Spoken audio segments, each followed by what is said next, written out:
Let's play that out to its logical conclusion, and that'll get us into our next topic, which is, let's say we all agree it's a choice, and people can just change it. If they want to stop being gay, they can stop being gay. Let's just for a second say I agree with you and that all the evidence suggests you're right. Bear with me here. If it is a lifestyle choice, since when do we discriminate against people based on lifestyle choices? I mean, if you're a punk rocker or a vegetarian, etc., if it is a lifestyle choice, why would we allow discrimination against that lifestyle choice in terms of marriage, in terms of, don't ask, don't tell? Explain it to me. Well, again, we're talking here about behavior. Think, David, for a minute about the billions and billions of dollars that we spend trying to convince our kids not to take up smoking. And but that's a silly argument because, there's evidence that pilots are regularly exposed to higher levels of radiation because they're spending time up in airplanes where the ozone is thinner. Is that a lifestyle choice that should also be discriminated against? I mean, come on, Bryan. Well, no, let's go back to the smoking analogy. I mean, it's clearly a lifestyle choice. People can quit. They can do it. It may not be easy.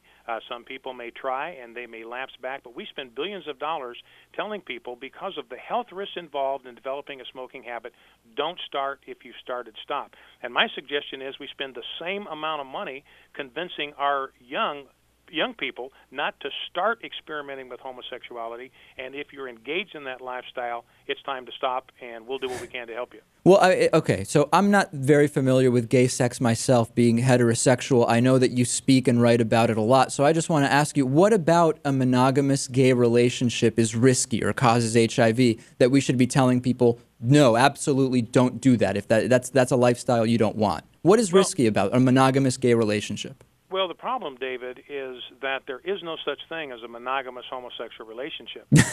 You look at the research, and homosexuals themselves will admit many of them have as many as 500 to 1,000 sexual partners over the course of a lifetime. Hey, if you've ever watched the Howard Stern show, there's plenty of women with those records with men as well.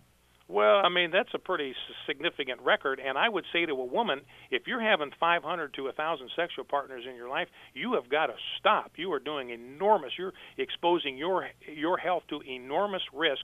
Please, for God's sake and for your own sake, stop it. So it sounds like you would say to anyone, regardless of gender orientation, if they're having sex with 500 people, that's not good. But the question remains, in a monogamous gay relationship, what is the risk? There is no such thing.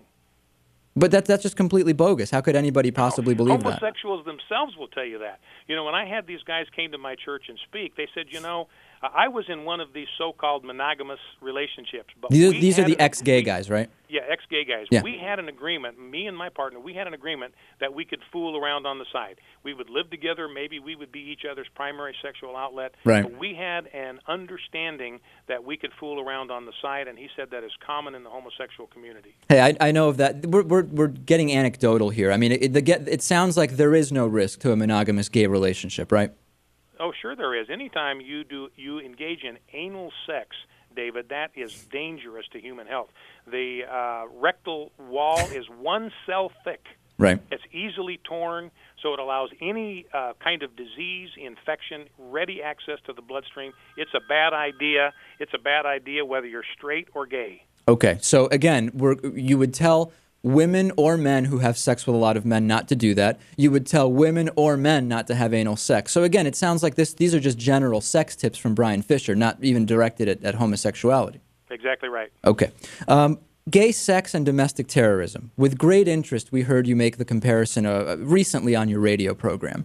The logical conclusion is that those engaging in gay sex should be jailed. Agree or disagree? I've never said anything, David, about jailing homosexuals. But I'm asking not you. Not one single time. Not ever. It's my no. I'm saying it. I'm not misquoting you. My question is that something that would be the logical conclusion? If gay sex is terrorism, would it not make sense to jail those people? We ought to take our cue from gay porn actors. Gay porn actors are out there now saying, look, it is dangerous to have sex on a set without a condom. Right. We need to have requirements that gay actors who perform in gay porn, we need to have a requirement that they wear condoms. So I'm showing far more confidence in following the lead of gay porn actors than homosexual activists are, because I'm saying we ought to follow their lead. No, and the gay porn actors I know are thrilled to have your support, but my question is, should it be a felony? I am saying, David, that we ought to impose the same sanctions that gay porn actors say we ought to impose. But I'm with them on this. You're with the gay porn actors. Yes. But you got to realize, David, it was a felony offense in the United States of America in every state in the Union until 1962. Well, it used to be a felony in 49 states until 1972. Right. And it was still a felony in 12 states in 2003 when the Lawrence v. Texas ruling came down. Well, and it used to be legal to own slaves, and blacks weren't allowed in the military. We know we can cite old law, can't we? Well, you're comparing apples and oranges there. Let's talk about the theories that many have about latent homosexuality among anti-gay activists. Is that a legitimate concern? I mean, I get a lot of emails. We interviewed Paul Cameron. We interviewed Peter LaBarbera in advance of my interview with you. There are many people that say, you know, somebody who is so visibly active in trying to prevent homosexuality and influence what people are doing in the privacy of their own home, they must be themselves gay. I mean, can you refute that, even repudiate it if you want, like Sarah Palin does? What do you think of that? Absolutely. You know, my point on David would be those homosexual activists that are so intent on normalizing homosexual behavior, they are so intent on silencing and punishing heterosexuals, they must be harboring some deep-seated longing to be straight. They must really be underneath all of that anger, all of that aggression. They must secretly be heterosexual. That's my response. The accusation is that the anti-gay activists are the ones who are really latently homosexual. And I'm saying that if that argument stands, yeah, then homosexual activists must be latently heterosexual. So let's just wrap up here. You know that you guys are going to lose on this, right? I mean, it is obvious Don't Ask, Don't Tell will be repealed. Gay marriage is now legal in more states than it ever has been, and it's certainly not going to be a number that decreases. My question is, what's next? My producer thought it would be abortion and stem cell research for the so-called pro-family groups. What is going to be the next step? Well, you know, I really don't know. That kind of depends on the cultural landscape and the way it shifts. You know, we don't believe that the battle over Don't Ask, Don't Tell is over by any means. It may not look promising at this point, but we don't believe that that battle is over. You know, when the American people, David, have been able to go to the polls and vote on the definition of marriage, we are 31-0.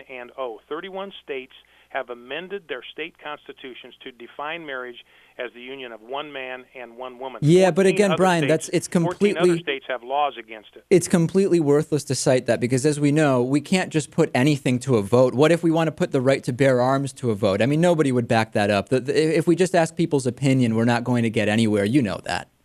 Well, that's not people's opinion, David. That's what they did at the ballot box. I understand, but what I'm saying is if we just go by everything that is put to a vote, we would still not have blacks in the military, right? I mean, when we surveyed the military in the 40s, 70 to 80% said, nope, no blacks in the military. So the idea that because people voted for it, it is going to be law, I would put a challenge. I would even say this. I would like you to join us again 1 year from today and tell me now, will there be more or less states in a year where gay marriages are legal? Well, I do not think you're going to see any one of those 31 states that have it in their state constitutions. I don't see any way that they're going to disamend or unamend their constitutions. So just to get an answer, 1 year from now, more or less are the same states allowing gay marriages today? Well, bring me back a year from now and we'll see what's happened. You have no prediction on that? I have no prediction.